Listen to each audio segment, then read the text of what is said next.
Welcome, everybody, to Motherhood Rawful But True, with me, your host, Rainbow Goddess. This podcast offers candid portrayals of the reality of mothering in a Western, individualistic, patriarchal culture.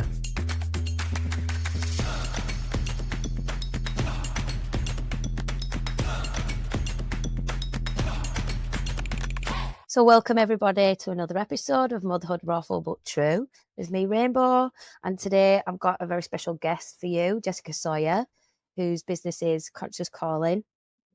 Jessica is a beautiful shamanic priestess healer that I've known from the festival scene. We've watched each other become mothers. We've watched each other grow in our work that we put out there, our women's circles. We've watched each other grow with our menstrual consciousness and our journey with our cycles. And we've also journeyed exploring motherhood a little bit deeper in another project I did. So it's such an honor and a privilege, Jess, to have you here. I'm really grateful for you coming and bringing all your wisdom and your depth and your authenticity and your experience, and just really looking forward to, going on this journey with you. Thank you so much for having me. It's a pleasure.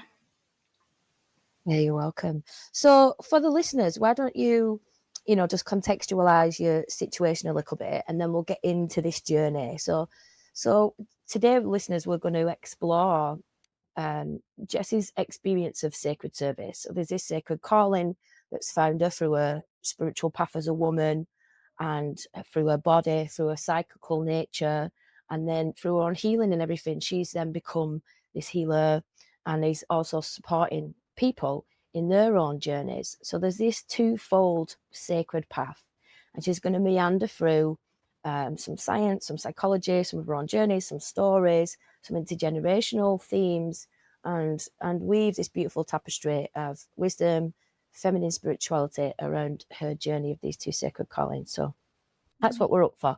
So let's hear from you, Jess. Contextualize your situation and who you are for our listeners. You.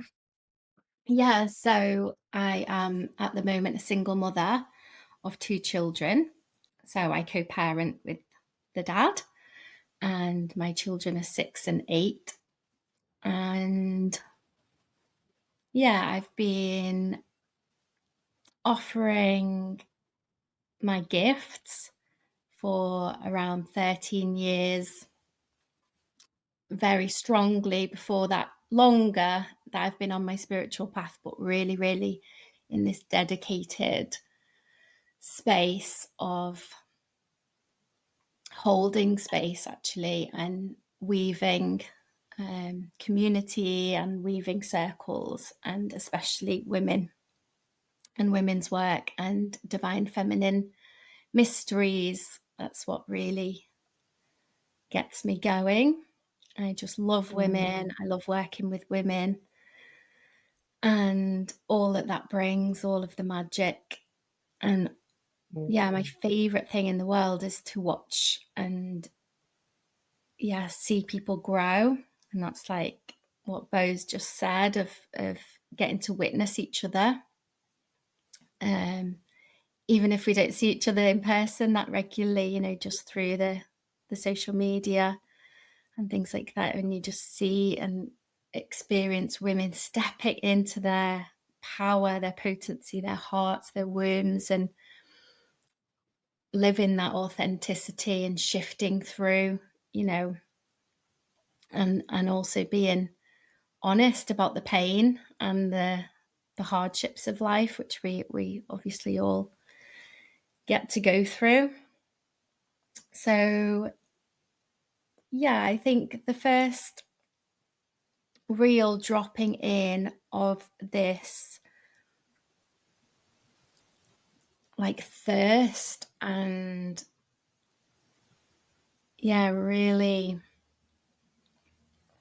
sparked something deep within me about the feminine mysteries was when I was in Mexico in a rainbow gathering, which for anyone who doesn't know is a meeting of people in the wilderness all over the world. So it's like a gathering, a bit like a festival, but there's no tickets and no security.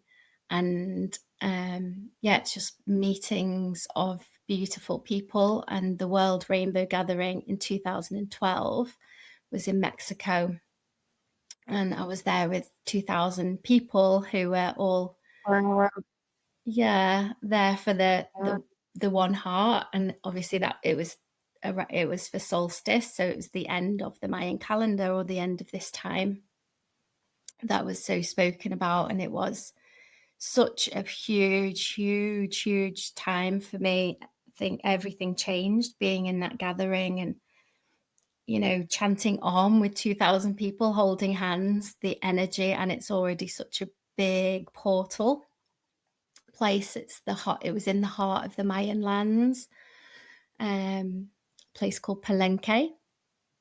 So anyway, it was so special. And there was a little women's circle, and I heard an Australian woman share a Mayan prophecy that she'd heard about blood and women's menstrual blood. And the prophecy went, if the women were to give their blood back to the earth, then no more blood would need to be spilt in war. And it was just like tingles, and something just went off in my body of remembrance and the truth of that statement.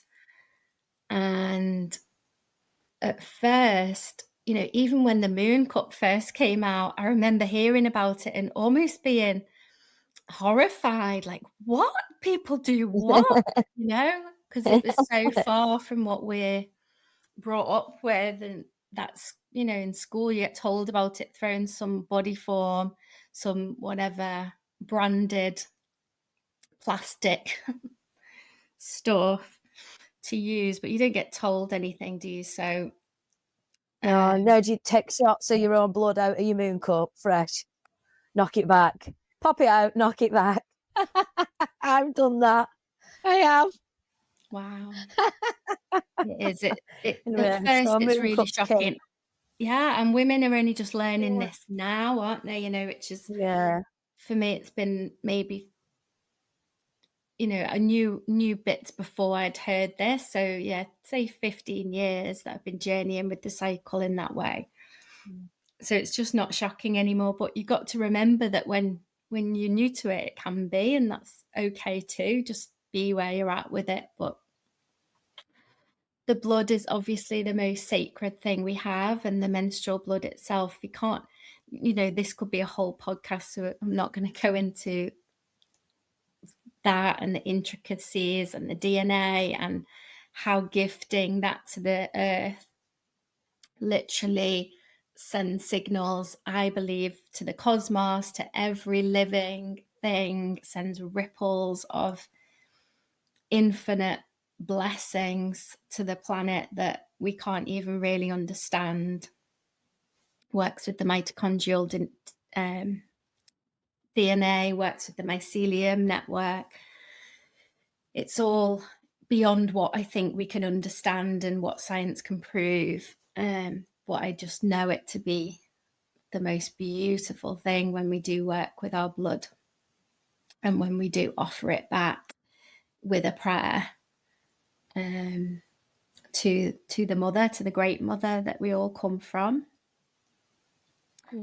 So yeah, hearing that was the start of something. And then I just got fascinated by the menstrual cycle and the wisdom. And since then, there's about 4 or 5 really amazing, very popular books that have come out. Back then, I feel like there was just Alexandra Pope, who is amazing woman, and she's written books now as well. She'd written kind of mini guide books, but not proper thick books back in that day.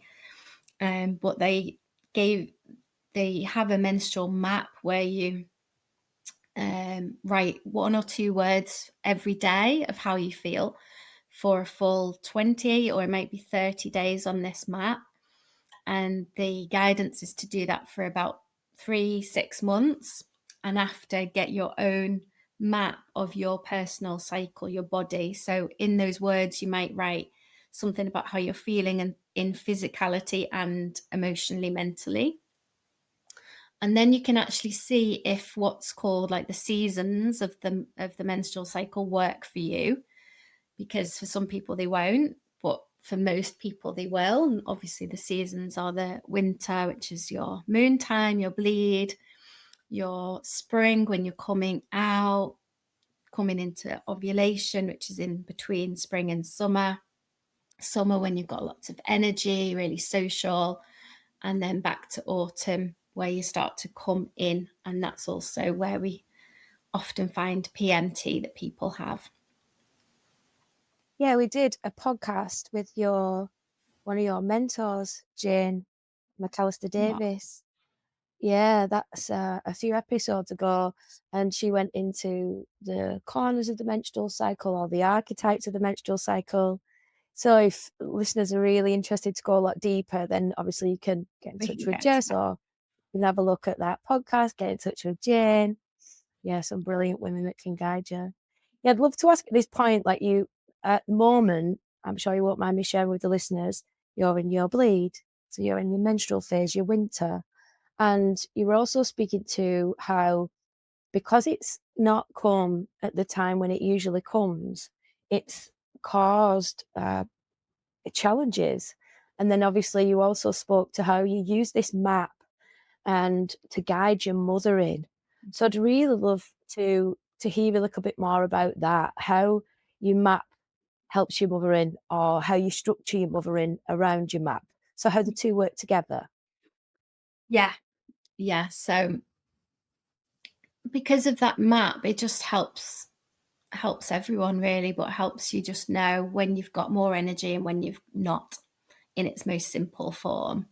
And also learning about the hormones and what your hormones are doing, which obviously can affect how you feel in lots of ways, mentally, emotionally. So for me, that map that I found through Alexandra Pope, and yeah, definitely deepened into with the support of Jane, um,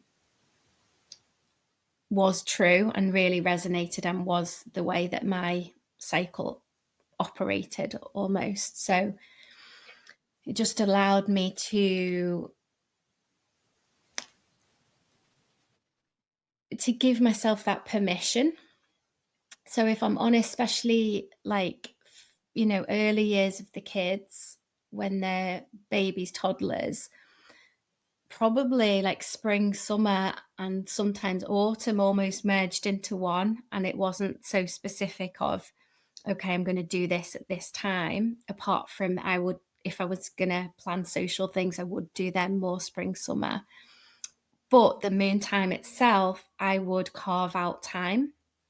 And obviously that looks so different for everyone. But for me personally, at that time, I was still with the kid's dad, who was amazing and would give me a day or more. He would take over chores and cooking. He would take the kids out if he could, and was really super supportive, which I'm eternally grateful for that. Um, Now, obviously, being on my own, I can't do that. I can't just hand the kids over, but I'll make it work for me in whatever ways I can. If I can get childcare, I will. If I can, um, call it more of a chill day for the kids, even if I have to get them to watch a film while I'm fully, in that bleed, I'm feeling the whatever's going on in my womb, but getting that space and that time, then I'll do that. And or find ways to just be in nature with them or whatever it is. I give myself that time, and it might just be that for some women that you can have a bath at that time, but you really make it a sacred space and time for you. So yeah, that's how it's kind of supported me through motherhood, so that I've had that deep rest once a month. And for me, as a intuitive healer, which sometimes I struggle with that word healer, because I truly believe we are all healers. But yeah, that's when things really drop in for me. So I really start to channel, to download things, and to get my guidance for the next cycle, or sometimes bigger guidance for the collective at that time. It's really interesting this because what I found in my research, the dissertation at the end, was that spiritual but not religious women, they have these two kind of identities. So the spiritual women who have their own women's journey, and that seems to be a lot to do with healing the self, like the individual self, which then causes ripples into the family, the unit, the community. And then there's also this thread of like offering the service, and so you're getting guidance in your shamanic realm when you're journeying with yourself on how to polish, like get the bigger steps or what's next for your sacred livelihood. It's almost like you're being guided by the divine. But I'd be also really interested to see if it comes back the other way. So have you ever had any experiences where you've been in your bleed and what you've been working through has been healing elements of your matrescence? So maybe grief around birth trauma or the grief of the loss of the relationship. Because for me, that can come out not just when I'm in my bleed, but just in healing moments. You know, sometimes they're spontaneous. Sometimes I'll be with a friend. Sometimes I'll be doing some circle work. Sometimes I'll be on a retreat. And so waves come up in those intentional spaces. Well, have you ever had a bleed where where you get them few hours in bed? For me, it looks like restorative yoga, cover over my head, darkness, really deeply listening, hand over my womb, right? Tell me, and when I can carve out that, it's like what you say, it's so beneficial. And I get, well, yeah, I don't, I'm just wondering if you've ever had any experiences like that where your womb has become the mother and the healer of you as the individual that's going through something, you know? See Yeah. what I mean? Like the distinction I'm trying to draw. Yeah. Yeah, 100%. That's to me, it's the oracle. And although our wombs are always connected to the cosmic womb because they're one anyway, but getting a bit quantum, um, it's really that access to the quantum womb, to the cosmic womb from our own wombs when they're bleeding, and when you're consciously bleeding, and when you've maybe set an intention or a prayer for your blood or for your moon time. And then you go into another layer, maybe you've created a bit of a ceremonial space, lit candles, smudged, whatever. Then it just keeps deepening, deepening. And then, yeah, you open yourself to your guides, or, open yourself to whatever you believe in, source, energy, God, goddess. I think that connection to the cosmic womb just becomes uber strong and able to bring through such pure wisdom that's always accessible, but it's just like it can come through faster, stronger. It's like Reiki. I think everyone's got this healing ability. Reiki's not for, just for certain people. Reiki, anyone can channel Reiki, because to me it's universal love. But when you get attuned to it, which is what happens when you go and learn it, it's like a radio dial, isn't it? You become attuned to that frequency, so you can bring it in faster and stronger with more intent. So yeah, I guess that's how I feel. And yeah, depending on what I'm going through in my life is what I normally get the healing with and on. So if it is a personal healing, if I'm going through something, that's what I'll get the wisdom for. And if I'm feeling okay at that particular time, then it often tends to be more collective. Yeah, thanks for sharing. I find that my womb, um, more often than not, it's to do with me and my stuff.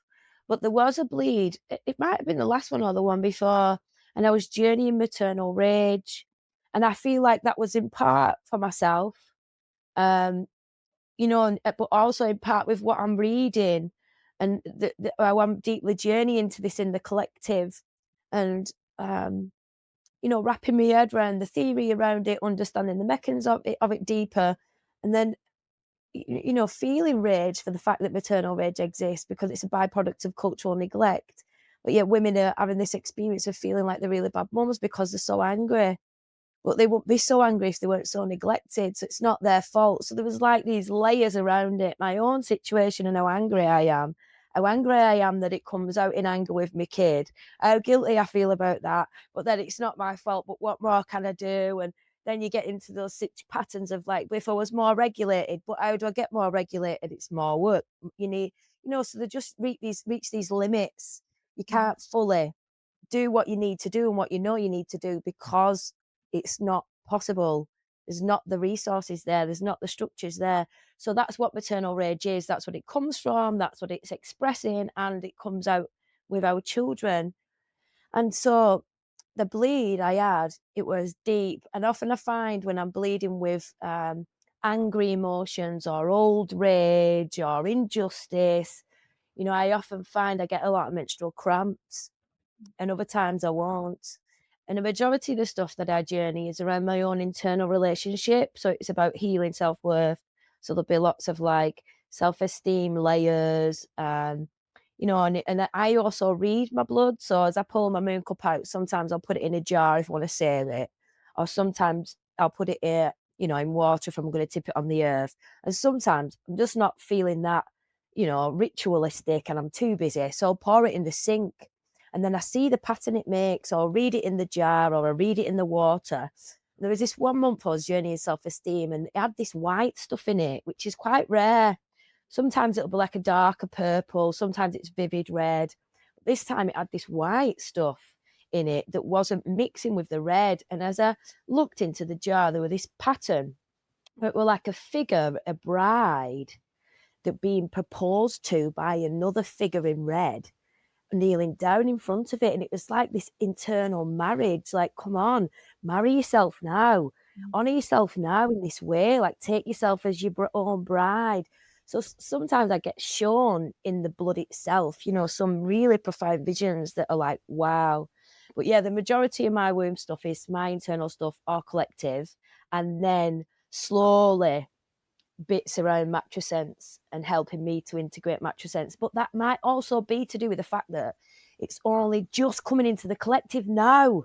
Like we've never addressed Matrescence before. We're only just learning it.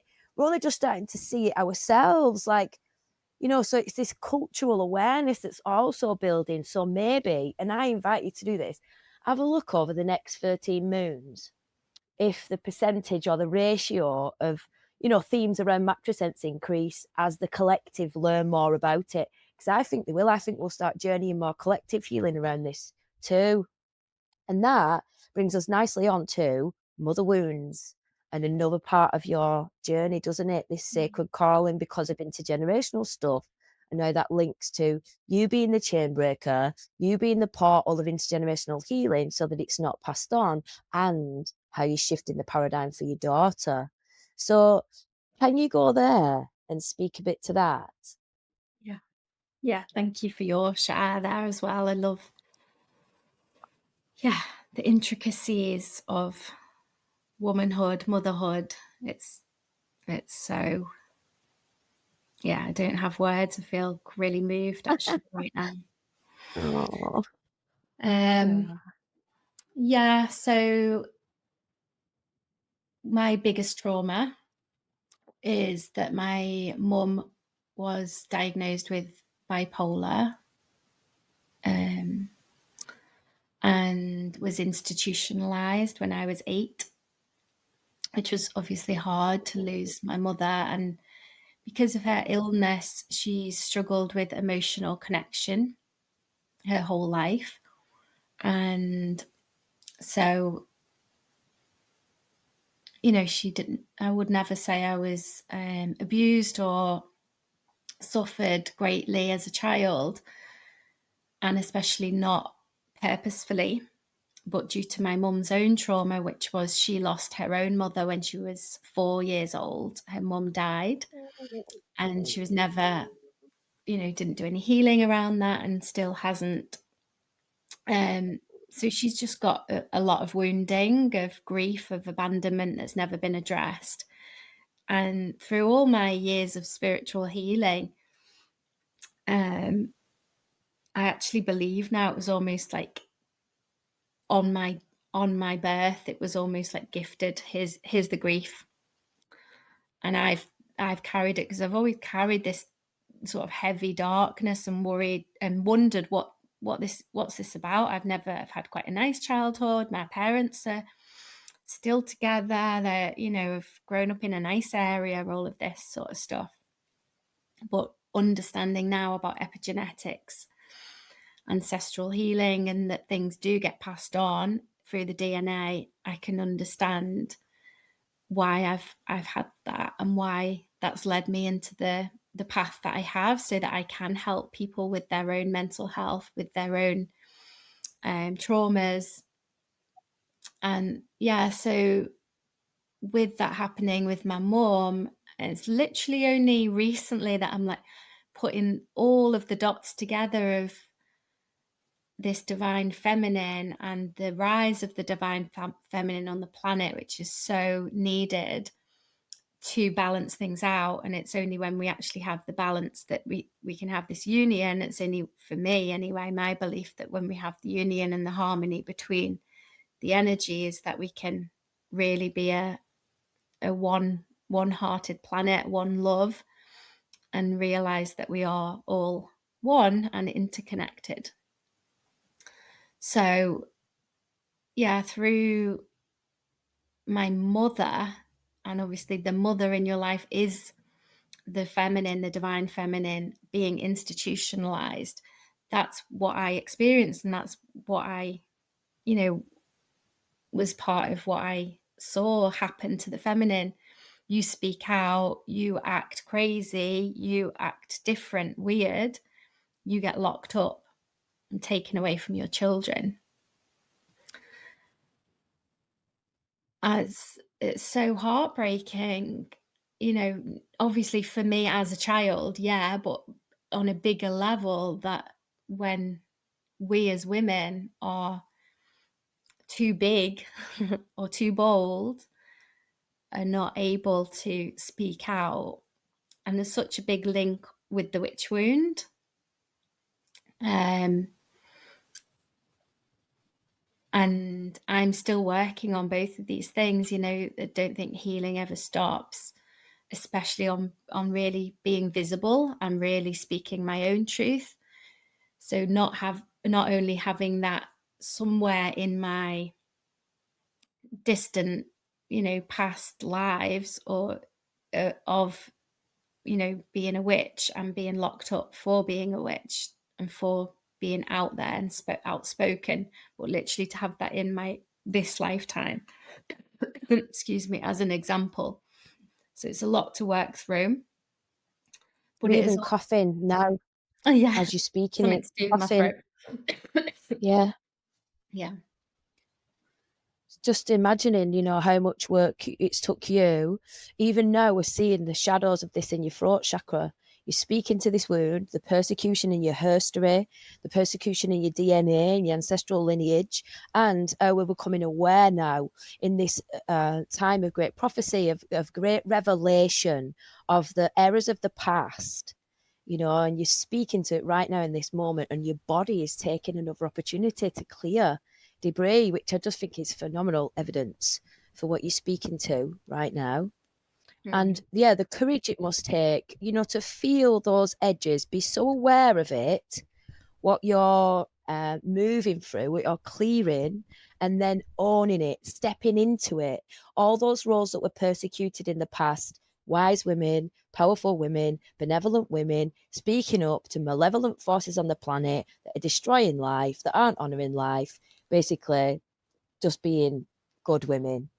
All the persecution, the suppression, the violence, the terror, the gender side, 9 million estimated women, 9 million in the gender side.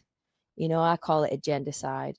It was more than got killed in the Holocaust, the gender side of women. And it's just because we were doing what was right. And at that time, there was books like The Witch's Hammer that were being written about how to torture speech marks witches. And there was also this agenda between the monarchy and the religion, because women knew herbs and they knew anatomy and physiology, so they understood. There's one example in a paper I read of King James, and he had a religious priest as his minister for medicine. And at that time, the religion wanted to take over medicine, and they were saying, "Oh, people get ill because God is cursing you because you've done wrong, so we need to pray." So he had toothache at one point, this king, and his priest doctor wrote a prayer on his jaw, and it didn't heal his toothache. Then he brought in the herbalist, a woman who was a scientist, who'd studied. She also knew energy magic and understood the universal energies too. She could wield that as well. But in this time, all she did was put a clove in the jaw and a bandage on, and then pull the tooth out, and that healed it. So our understanding of the body, our wisdom and our scientific knowledge, our botanical understanding made us better healers. So the religious people needed to suppress women, and that's when we see women not being able to go to learn, not being able to be in universities, basically because we was already wise. We already knew that, and we were going to foil their plans of, making everyone believe that God was to do with sickness. And then they also wanted to acquire money. So at this time, they'd started taking land and took a lot of land, and then they wanted money, and they'd exhausted a lot of people through taxes. So they thought, how can we acquire more wealth? Or we need to do something else. So it was more of a coup, in killing all these women. They got all the possessions. They could say, we're seizing your house for witchcraft. We're seizing all your money because you've been practicing witchcraft. So it's all a big coup. It's all a big coup. And whenever me and Frank will talk about witch, I say, no, the word witch is a curse itself. There's never been any such thing as a witch. There's only been women, and women are amazing, and they are wise, and they are powerful. They've got these magic powers through the wombs. And that's a truth that some people find so hard to sit with, that they got angry and wanted to take over. And that's where it's all come from, this last 3,500 years of madness. Some people theorize, this movement of patriarchy is the love of power. And it's that quote, isn't it? Is it Gandhi who says, when the power of love is greater than the love of power, then we'll know peace on earth. And I think that's what women do. And if we weren't so busy looking after the children, patriarchy would have never happened, would it? If we weren't so bound with responsibilities. And speaking of responsibilities, let's get back to this thread. So your mum's being institutionalized. You've seen that all happen, and you've come through, and in your lifetime, when you're maturing, you're in this epoch of great revelation and you're doing the work. And then in this same epoch, you have a daughter, and you're shaping her with these new beliefs, this critical awareness of what's going on in culture, also doing the work to try and heal her future, right? So speak to us a little bit about that now, how you're weaving this mother wound, which has then become your healing, into your mothering of your daughter. Yeah. So I feel grateful that I had been on my spiritual path for, I don't know how long, 8. She's 6 now. So nearly 10 years by the time I'd had her, and done a lot of work, especially around self-love and authenticity. Although I think that is one of my gifts anyway. I've never really been able to do fake or pretend anyway. It's just who I am. So that kind of is quite a big part of the self-love journey, because I think if you just yourself anyway, because you can't really not be, which is how I find that quite easy, because it's just in me. So I think that's gone a big way in giving me that permission to be the mother that I am. And within that is a mother who often puts myself first. And I've felt guilt and shame for that, and I've also felt judgment for that. Um, so I also haven't stopped doing it because I believe it so deeply that to give and to love and to hold and to mother from a cup that's overflowing gives everyone within my family dynamic, um, within the household, such a purer and more deeper love than what I can give when it's empty or when it's half empty or when I'm bitter or when I'm feeling less than. So that's kind of just been there. And a beautiful elder friend of mine said to me and the kids' dad before we had children, obviously the children are going to be your world, but try and let them fit into your world rather than you fit into their world. And I think especially because we were on this path of creating a new paradigm of, doing this work and this community living, and so that was so important for us. So when we heard that, we really did take that to heart. And so, our children are our world. Well, I can't speak for him, are my world, but I've also kept my essence. And for me, I have a big mission. And I've been really lucky that I can still continue with that mission. And obviously, if I was a single mother who had no dad in the picture, this would be really different. Or, I'm lucky my mum and dad live down the road and come and help me if I need it.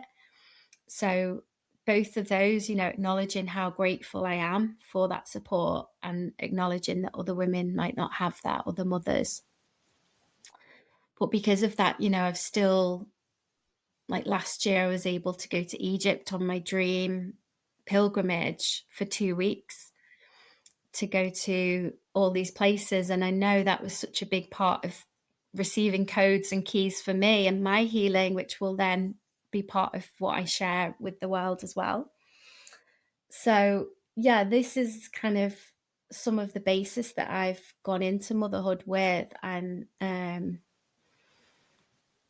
regarding the intergenerational healing, and especially around the motherhood wound and the mitochondrial DNA, which is from our mother. So obviously my mother lost her mum when she was 5, and then there's her mother herself who died, so my grandmother who died. So my grandmother was named Zena, and I always said if I had a girl, I would call her Zena to remember my grandmother, because Mm. I never met her, I never saw her. There's very few pictures, and she was never spoken of either, so her memory wasn't really kept alive. So I knew that I would call her this name, and I did. And it is interesting because ever since she came in, me and her dad would say she was like a little grandma. She just got this grandma energy. Which is the way I view grandmothers, is like they've got this gooey, unconditional love, this softness that's so beautiful, yet this fierce, strong, no bullshit attitude that's just like, we haven't got time to waste of mincing our words. It's like, this is how it is, so direct. And she's so powerful. Even as a baby, we'd all kind of like back off and be like, yes, yeah, whatever you say, yeah. We still like that as a family. We're like, okay, yeah, she's such a powerful little girl. But anyway, in calling her this name, and I'll never regret it, but I do feel like it's almost as if she is carrying this wound as well for all of us. And so it's so interconnected between my grandmother, my mother, me, and now Zena, my daughter. and she's had a lot of grief come up. She has had things with a cough and her lungs ever since she was a baby. Obviously, lungs in Chinese medicine represent grief. Mm. And given that she's not had any grief actually in her life, for me, it was, yeah, um, a sign that she was clearing some of this grief. And on top of that, the way she triggers me, so I've got a son as well who's a bit older, and he'll trigger me, but not in the same way that she will. But when she triggers me, it's so deep. It takes me into my inner child and brings forth such depth of pain that I've never been able to really get to.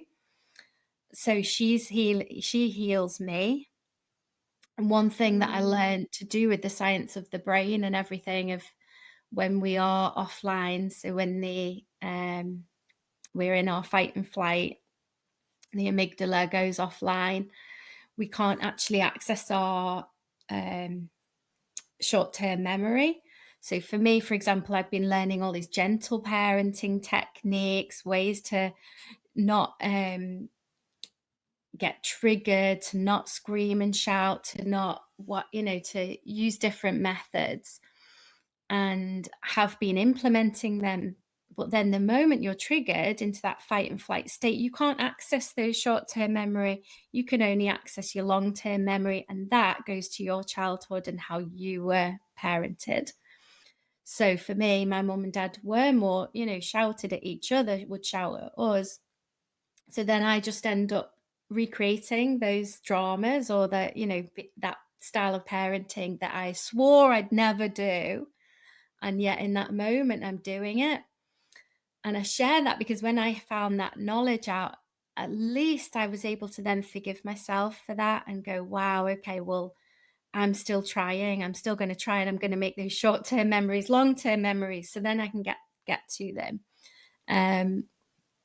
So yeah, and coming back to the Xena thing, there's moments where she's been upset, and she, when she gets upset, she's there for an hour. Again, my son will get upset, 5 minutes later, shift's gone, she's there, still there. She goes into this pain, and it's like she can't come out, but we try all kinds of things with her, and she's so sensitive. It's like she is transmuting the pain of the earth sometimes, that girl. But anyway, she got Mm. really upset with my mum. My mum had said something to her, and she'd got really upset at a family dinner. And we came back, and she said, sometimes when I cry at grandma and granddad's, they tell me to go and sit over at the other side of the room. And I said, "Oh, that's sad, isn't it?" And I said, I'm sorry, but mummy and daddy don't say that, do we?" And she said, "No, you tell me crying's good and to get it out." And I said, "Yeah." And then I said, "The thing is with mum and dad is that they weren't allowed to feel their feelings, but I can feel it, when they were little, because it was a Mm. different time. So they weren't allowed. And actually, when mummy was little, I wasn't allowed to feel my feelings either. Um, because if I felt my feelings, that would then upset grandma and granddad, and they didn't know how to feel or what to do with that. So that's why they say that. And it doesn't make it okay, but that's why they say that. And then she just looked at me, and then my inner child, it was like, had permission to feel. And I just opened up, and the two of us were just crying together. And it literally felt like in that moment, all the timelines stopped and did something, and Mhm. came into this new momentum and new paradigm for the future timelines of my ancestry, where we shifted something together. And she was just like, "I'm so sorry, mummy, that you weren't allowed to feel your feelings." And Oh.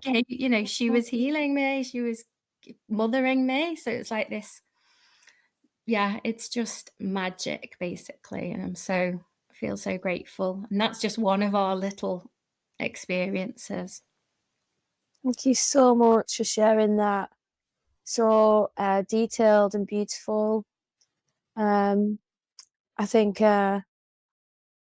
it's time for people to really understand what healing is and how it works. And I think I think there's been a lot of understanding of what the benefits are, but I think it's still quite vague to understand what is it, this multidimensional way of healing. And I think what you've just done there is shown really beautifully all the aspects of it through storytelling. So I love that. And I also, as a mother, really feel this too. I know there's moments where me and Frankel are modeling this new paradigm, and he says, he's not allowed to cry at Uncle Martin's. They say things like, screaming's for girls, crying's for girls. And so we have to sit and counter these narratives and just compassionately explain why Uncle Martin says that, and and try and teach him. And then more recently, Uncle Martin's come round and Uncle said, "Oh, I am allowed to cry at Uncle Martin's now." And I think it's just through this, this rise in awareness, like in suppressing our emotions, all we've done is suppressed what we naturally are. And so I use this language like, it's okay. It's not just okay, it's natural, it's organic, to move through these feelings. And I see it as well, like clients who come, you might experience this, but the first part really is helping them to give themselves permission to cry, to let it out, the screams that they've never screamed, and they'll sit for a minute and it starts bubbling, and they're listening to it in their head. They're playing it out in the head, this imagery, this vision of what it's like to emote. And then eventually something shifts and they surrender to the body, the cellular intelligence takes over, and it's just all coming out. And in that moment, these people have a quantum leap in their emotional intelligence because they realize, yeah, I'm not going to die if I let them feelings out. I'm going to feel lighter. There's going to be more spaciousness. And then afterwards in the integration process, they realize, now that bit's gone. That triggers less. I've got more ability to be cognizant in those moments, deploy a new pattern. That's how I'm changing my life. That's how it's bedding in now. And like, that's how I'm feeling better about myself. And, that's how it happens, isn't it? So I love that you've brought this, and I deeply experienced this with Frankel, and I think in showing him my emotions, that's a paradigm change as well, because my mother didn't show me and her mother didn't show her. And so I am the one in our family that is just allowing myself to be more of an organic human. And it comes sometimes with judgment because it triggers them, because they don't want to go there. And other times it comes with celebration because people really acknowledge, it takes courage actually to surrender, to allow, to heal, and do it for the next generation as well. So I think it's beautiful, this time that we're in and how we're speaking. We're living into the new paradigm. We're living into the age of prophecy. It's beautiful evidence all around us. And it's hard for us because we're the ones that are like, trying to get the jelly through the eye of the needle and trying to find the new ways and laying down all the new blueprints. And like, I've even had a woman who came here. I do these temple experiences, deep shamanic journeys, and she did a lot of work on herself, but then her baby got ill for a week after, and that was him feeling the intergenerational effect. So like your daughter, purging through the body of the child because they're in the family constellation, and it's a part of the the collective process, isn't it? And then like my mum also points out things around, like one thing for me has been around patriarchy and how his father is expressing patriarchal behaviors. Thing about money, not paying me the money on time, and that's a deep trigger for me because my dad never gave my mum any money. But while I was growing up, I never blamed him. I never thought, why is my dad not taking care of me? I never thought, why is my dad not buying me a bike? Or why have I got to have these crap trainers because my mum's not got enough money because my dad should be buying them me? I never thought any of that because it was the narrative in the collective that women are 100% responsible for the children. And I grew up with that. So now Dan's not paying, I will tell Frankel. I'll express my frustration, but I also say, even though I'm cross with daddy, you don't have to be cross with daddy. It's my issue with daddy. But I'm calling him out because I don't want Frankel to grow up with them same narratives. I want him to grow up knowing the impact that it has when fathers aren't responsible for their own children, and the impact that it has when fathers aren't empathetic and compassionate to the mother of that child. You know, me and Dan went halves on a kid. Why should I be lumped with the majority of the responsibility? If I'd have known that was going to be the case before I had a kid, I wouldn't have signed up for it. But culture didn't tell me. I only found out as I'm in it. And so now I'm trying to change this paradigm. And my mum says, you shouldn't do that in front of Frankel. You should protect him from that. He's too little to understand that. And I said, listen, Frankel's never been abused. He's never gone through some seriously massive traumatic event like I did when I was little. There was violence for children when I was little. I remember them changing the law. I remember there being the Gulf War on TV, you know, like all these massive issues. Like I remember abuse. I remember seeing abuse in children. Like one of our family friends, you know, cigarettes, burning the child with cigarettes, like being beaten up. Like that was our childhood. And so I said, listen, if all he's got to deal with is some uncomfortableness in his psyche and it's going to shift the roles of the genders, then that's his generational stuff to process. That's his legacy burden. Like ours was to do with violence and abuse, discrimination, authenticity, standing up for what's right, fighting the good fight. They're coming in and they're going to have to live into the new paradigm. And if they've not got critical awareness, they've not had that experience in the container with the mother, then we've not readied them for their generational stuff that they're going to take on. So I think I've gone off on a bit of a tangent there, but it's like we have to apply it. We have to be activists in our parenting. We have to take on not just our own inner stuff and all the work, but we have to carry on with the domestic stuff. We're still bound by these limits of lack of resources, lack of community, lack of understanding, lack of empowerment, and we're aware of it, but it's still all there around us. So we've got so much to do, so much responsibility, and it's such a burden, the weight of that awareness in every moment with our child. When I have to say, no, I can't play, I've got to do the tea, because if I don't do the tea, you won't get to bed on time, then you'll be tired tomorrow for school. So in this moment, you have to play with yourself. You just have to. I'm sorry. You know, those moments, all the times we have to let go of those little things, that more emotional turmoil, emotional labor, which is, I don't think any other epoch in history, the parents have had so much to do internally and externally with the weight of the, you know, cultural stuff, the economic crisis, the ecological crisis. It's like, you know, it's a lot in it. It's a lot. And they're growing up in it. Like I didn't get told that I had to worry about the earth when I were in primary school, but they're getting stamps and certificates for being eco-sensitive now. So it's the responsibilities on them as well, isn't it? Like this is your legacy now. This earth that's on the brink of destruction. All the parents are a bit of a mess, but also showing more love and being more conscious than they have. And then there's all this like flipping from this nasty patriarchal religious dogma into something more universal, more benevolent that serves the whole. So here it is. We don't really know. I've not worked it out yet, but that's yours. So, you know, I'll try and help you best I can. We're also a bit older, aren't we? And I feel that like I won't be here. Like my mum was here on Sunday washing up. She's 60. She's still got energy to play with him and look after me. I'm 41. But when Frankel's 41, I'll be 80 and I won't have the energy like my mum's got. And I won't be around as long as my mum will. So, you know, there's them things as well. And having less children, because we know the reality of it, don't we now? It's all coming out, the reality of it. So people are choosing not to have more and more children because it's really hard. It's really, really hard. So then there'll be less people to look after us. It's just mental. I carried on a bit of a tangent then, but Yeah, you good. know, it's all good. It's all good. I think So I do. go on. Yeah, well, a lot of what you've shared,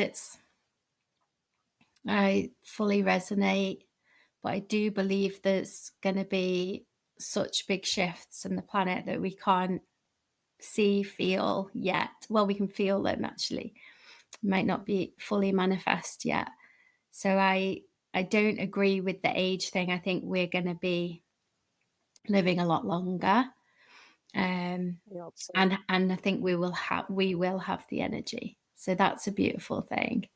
And Yeah, pray for that, Mama. Yeah, and fully agreeing about Gabor Mate says that as well, that the mothers in this time have it worse, he believes, than any other mothers have, or any other places around the world as well, the Western mothers. And there is something around, just to speak to that, that sometimes, especially on a spiritual path or conscious path or whatever you want to call it, and the buzzwords of self-care, self-love can just piss you right off as a mom. And you're like, what, another thing? You're trying to put something else on my list. Are you joking? It's so much easier to go, no, glass of wine, Netflix, or whatever it is that numbs you for a minute, and fully Yeah, respect that. And I go there as well. I'm not, and that's why it's a journey. That's why I always call self-love a journey, because it's not, I don't think it's ever finished. I'll still have many a day where I wake up and there's no, maybe not loathing. I don't go there anymore, but there's less than self-love for sure. But if you can choose that and keep choosing yourself, and what can you do, what little things can you do that will just light you up that day, even if it's 3 things you're grateful for when you wake up, 3 things you're grateful for when you go to sleep. The impact of that, I believe, is really amazing. And it is, like I said at the beginning, it's a rebellion to choose to love yourself, and also not be that martyr, because that martyr archetype, I feel, is so old and so done with.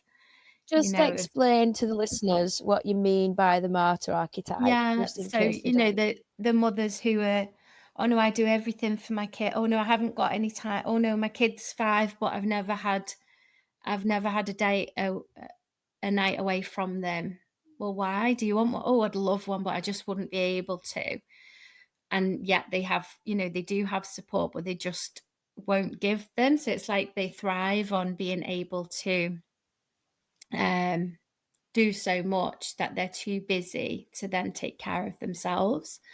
And it's I feel like it's fully backed by the patriarchy, that mothers are martyrs. So, it's like Yeah. just been in our conditioning for so long.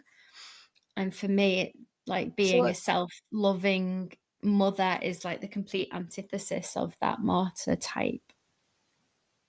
yeah. So what you're speaking to here are these narratives around immersion mothering or intensive mothering, and they're drawn from this perfect mother myth. Yeah. Basically, that the mother sacrifices herself completely, and her entire existence now is just solely for the children and for the family. And so that is a part of the institution of motherhood, which is a separate thing to matrescence and to mothering. So the institution of motherhood, as defined by Adrienne Rich in Of Mother Born, which is a seminal work in matrescence and matrocentric feminism, she distinguishes between mothering, which is the work of raising children, and the institution of motherhood, which is a patriarchal construct that's filled with narratives that are basically fueled by these myths that shape women's behaviour in mothering. So these women that are choosing not to surrender some responsibility, to take help, they're bound so tightly by these perfect mother myths. That's what's driving them. And if they did take a minute out of that, first of all, they might feel like they're not a perfect mother anymore. So that identity's gone. And then there's the whole process of self-awareness that have to come from that. But also, in giving themselves space, you've really got time to think and hear, because you can't suppress the instinctual wisdom, the emotional wisdom. If you just got you just, it's so hard to keep it suppressed, because it's alive, it wants to be seen, it's a part of our nature, it's a part of our existence. It's like trying to suppress your right leg, the blood flow to your right leg. It's a part of your organic expression.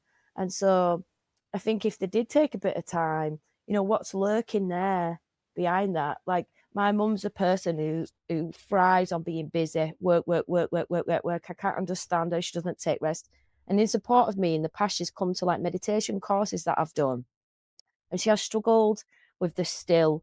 counting of the breaths, you know, the meditations where it is about focusing the mind. But she'll do yoga, something more embodied, because it's keeping her busy and not actually creating that space where she can sit and actually catch up with her own internal mechanisms. And I think you see some really high functioning women, you know, who come across as quite emotionally well regulated. They're quite popular people. Like, I'm not a popular person because I'm intense, I'm authentic, I call stuff out, I'm a bit bolshy, I'm a bit loud, you know, and I'm even starting to just be unapologetically me now. I'm 41, which feels really good. But that means I'm not popular.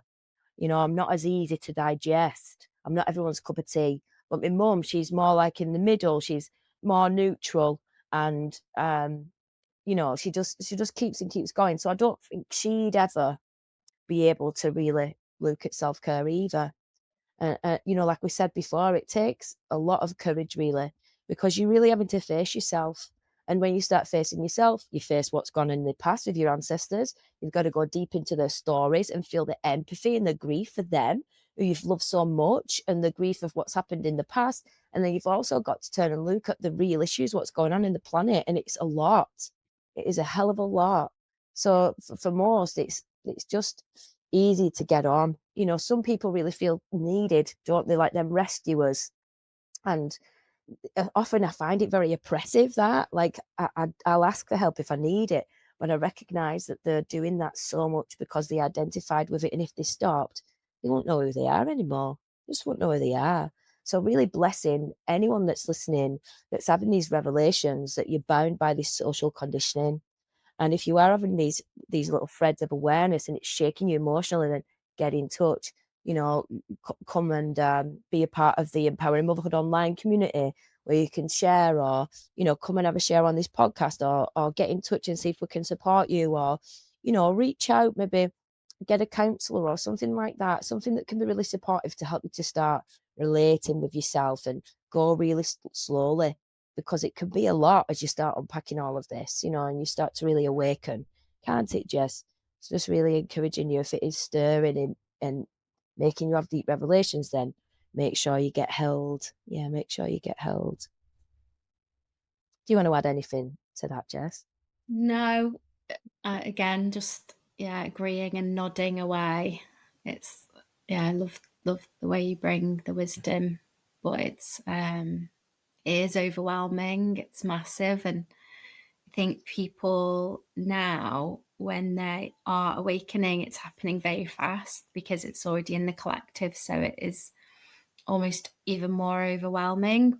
But the upside of that is because it's in the collective, there's more and more places to go, and events and offers and types of healing, and you know there's something for everyone. So yeah, like Rainbow said, just reach out and find your tribe, find the support, get the books, you know. And it doesn't have to be, if it's like I can't afford to do counseling every week, or I can't take that time, then just buy one book, you know, and read a page every night, and that's you. It doesn't, you know, let go of any expectations of what it should look like, because everyone's journey is so individual, and rightly so.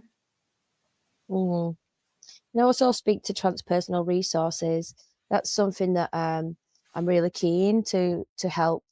I'm really keen to put into this development model that I'm hoping to produce by the end of this PhD. You know, that transpersonal resources are available to us. And you know this just as much as me, Jess. The 13 Indigenous grannies, the work of Sharon McCurlin, you know, Deborah Delglin, you know, one of our beautiful women in our community, elder women in our community. She brought that to us, didn't she? And I know I've got so much solace from the grandmothers when I'm ringing people, when I've been in crisis and they've not answered the phone, or when I've been too ashamed to share. I turn to the grannies, I let them in, and there's a YouTube channel, isn't there? Yeah. The Net of Light. You also are an ambassador for the grannies, aren't you? You've done that A special beacon. training, and so you Yeah. carry, yeah, and you offer free containers, don't you, every now and again. So there's a lot of free stuff out there as well, isn't there, that can support you to develop relationships with forces, good forces around you that you can call on anytime, that don't need another human, that don't need any financial investment, that don't need organising or going to a retreat or anything like that. Just literally when you're in bed at night and you're having a nightmare, can call them in around you. And I work a lot with dragons as well. I bet you work with dragons and the ancestors, like calling in the ancestors, well, praying to them. Sometimes I'll just be on my knees and I'll just be praying to the ancestors like I'm sat in front of my old grandmother, and I tell them as it is, as I would if I was sat in front of my grandmother. And just like when our children come to us and sit on our knee and tell us, once they've finished the story and they've felt the feelings, it's done, it's complete, and so it can be the same. We can call in these forces to hold us like children while we emote, and then we can get up, make a cup of tea, and go back to the to-do list.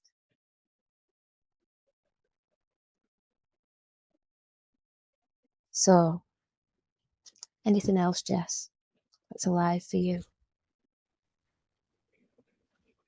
No, I'm just wondering whether we offer a little transmission, maybe from the grandmothers or the Divine Mother, which Let's is kind of definitely do one. it. Yes. So I'll hand over to you, Jess, so you can lead us in this beautiful gift, and just encouraging listeners, if you are out and about listening to the podcast right now, you might just want to pause it here and wait until you get to a nice space where you can really receive this. And for those of you who are perhaps still and in a nice cozy place, just aligning your spine if you can, whether lie down or sit up to receive this transmission. And I'll hand over to you, Jess, so you can speak to the energies and what we'll do. And then, yeah, I'd love to receive this. Thank you. So it's just a little moment of nourishment and acknowledgement for the mothers, for you as a mother, and if you're not a mother, for you as a woman, and if you're not a woman, for you as a being. So perhaps just placing one or both hands on the heart, or one hand on the heart, one hand on the womb, and just feel your body underneath your hands. Feel that connection between your hands and your body, noticing your breath. And if you choose to deepen the breath in this moment, to enliven yourself with some fresh oxygen,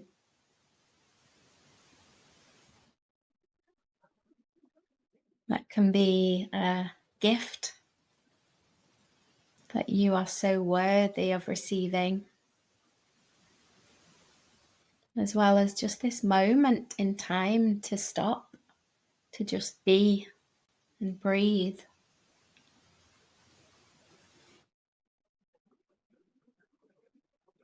And perhaps just scanning through your physical body and noticing if there's any tension or tightness. And you don't necessarily have to do anything with that tension, tightness. Sometimes just noticing it can start to invite softness.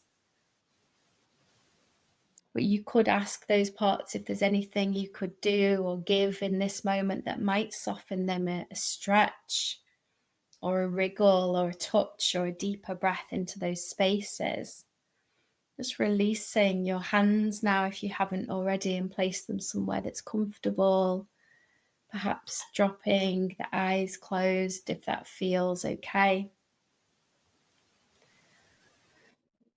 And as you give permission for your body to soften, take a nice soothing breath and allow your awareness into your mind, your brain. See what's going on, see what the quality is. Is it busy or calm? Is it full? Is it tired? And could you just give your mind permission to turn the dial down, just to be softly operating in the background? Any things that are racing through the mind, you can just ask that the mind almost puts in a box, the box in another room, and just let the mind know that you'll get back to those things in a few moments. Another nice soothing breath, and drop into the space of the heart, the center of the chest, perhaps one or both hands there for a moment again, or not, it doesn't really matter. But what we're doing by coming into the space of the heart is acknowledging your most sacred heart. In yoga, we talk about the soul, the spirit, your emotions and your feelings living here in your heart space. And noticing how this area feels. Is it heavy? Is it tight? Is it numb? Are there barriers, armor around your heart? Which is usually the case because we live in a somewhat crazy world, a fast-paced world. And for people who are sensitive to get by through that world, it often seems natural to layer up the heart. But in this moment, you are safe to take some layers off or armor off, and to allow a softness or even an opening. And this comes as a gentle invitation, not an expectation. So if and when the heart feels too open, then that's great. And if not, that's also fine. For women, you might like to drop down on another nice soothing breath into the womb space. You might like to touch this area or not. And just imagine this womb space that you have connected to the cosmic womb, connected to all that is. Just honoring the depth of wisdom that lies here in this space. And this is true whether you physically still have a womb or not.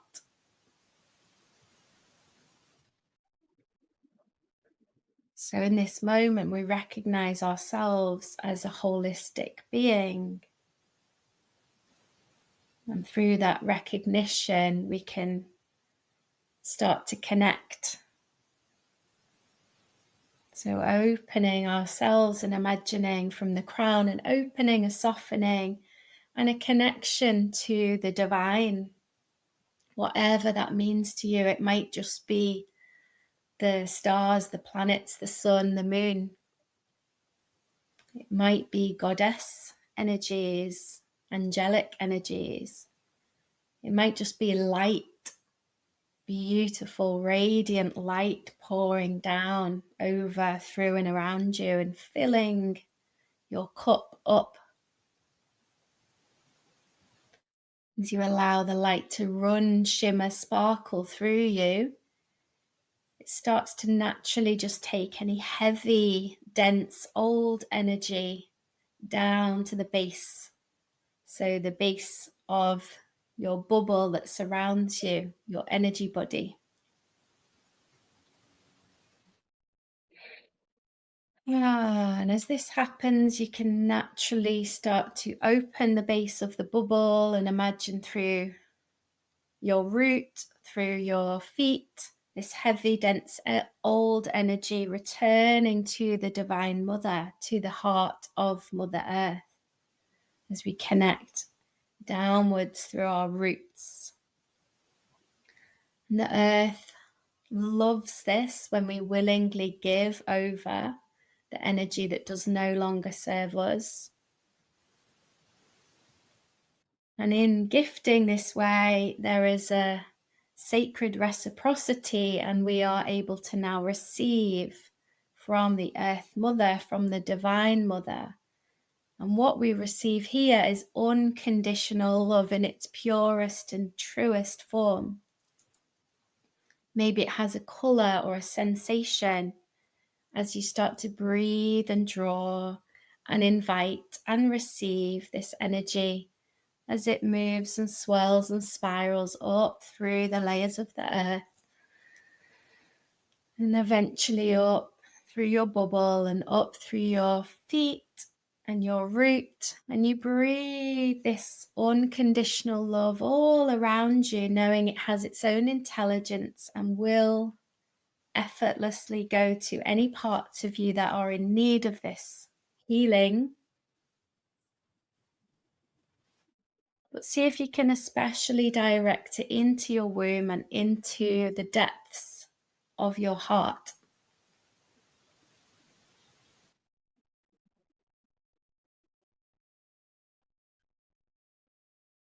And then into the heart, into the back chambers of the heart, where we imagine that light from above pooling into the heart and starting to mix and spiral and dance with that loving essence from the earth, merging with your own soul's unique frequency and alchemizing into this loving, radiant, harmonious tone that pulsates from your heart, rippling through your blood, your DNA,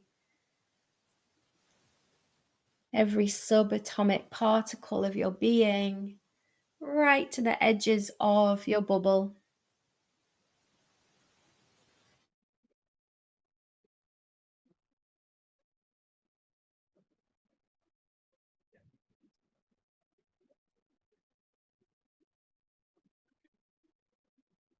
And just breathing and being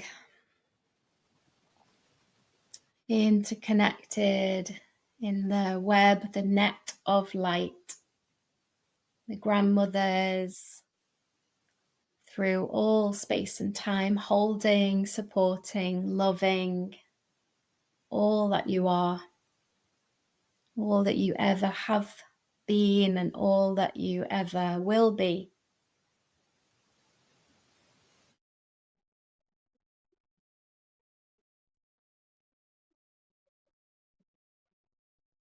So, in this quantum activation, healing, loving frequency that you have received, just allow that to integrate softly, creating a cocoon around you of a gold and silver strand of light that appear above the crown and weave down and around, just to seal all of this in.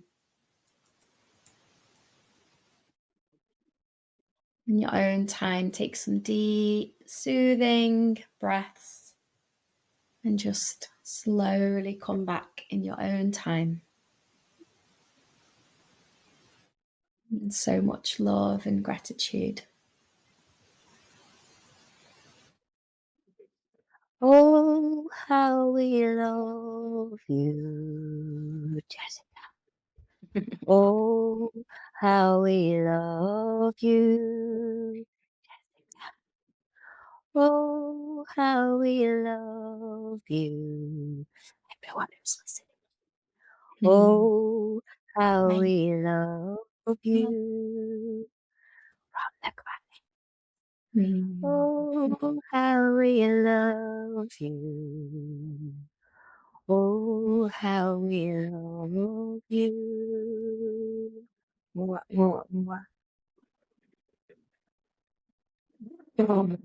Ah, thanks, Mama. That was so nice. Thank you. Oh, I almost forgot we recorded a podcast then.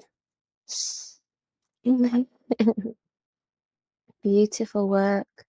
So, just before we conclude, I'd just like to tell people that if you want to learn more about Jess and Jess's work, I'm going to link her IG in the comments below this. So if you're on Spotify or YouTube, it'll just be in the description below. And I'll also link some of the references we've spoke about in this particular podcast because I think they're really going to be helpful for people. So if you want any of that information, you can find it just below. Oh, Jess. Wow. What an inspirational woman. What an incredible journey. What a tenacious heart that you have. A courageous, tenacious heart. And an open, generous womb.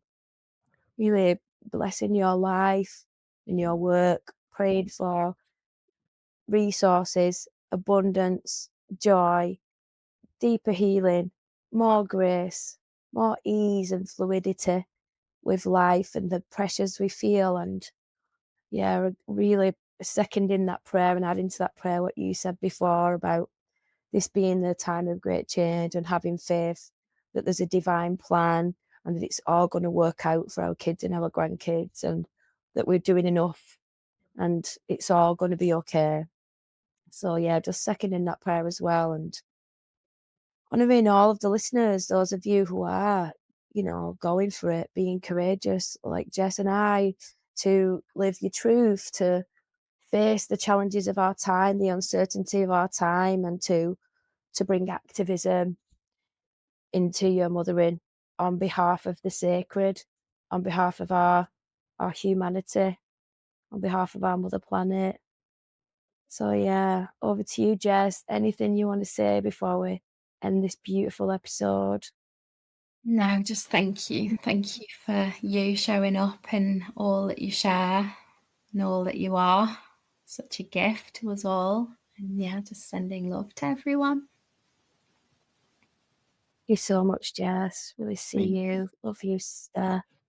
Thank you so much. So, listeners, what an epic journey. I really love that we managed to get practice in on one of the episodes. I feel excited about where we could take that moving forward. So thanks for that activation. And I hope you enjoyed it, listeners. And so that's it. We've wrapped up again. Another one done. Yeah, get in touch if you want to come on and have a share. This is for you and the space for you, mamas. So I've been Rainbow, and this has been Jess, and we've been Rawful But True. Good you.